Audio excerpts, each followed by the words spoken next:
To walk in nature is to witness 1,000 miracles, by Mary Davis.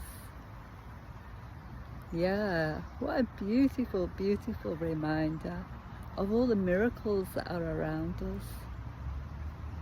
It's easy to forget when we get locked into our screens and the news, the television,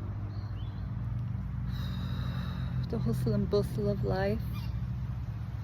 We forget to just take a pause, a moment of connection, a moment of discovery, to see all the miracles. Yeah, the miracle of newborn cygnets on the lake, which I've just seen today. The miracles of new flowers, of blossoms. The miracles are all around, and we just take them for granted. So I would like to say thank you again for being here, and if you notice some miracles that you'd like to share, then please do. Always welcome. Until next time, bye for now.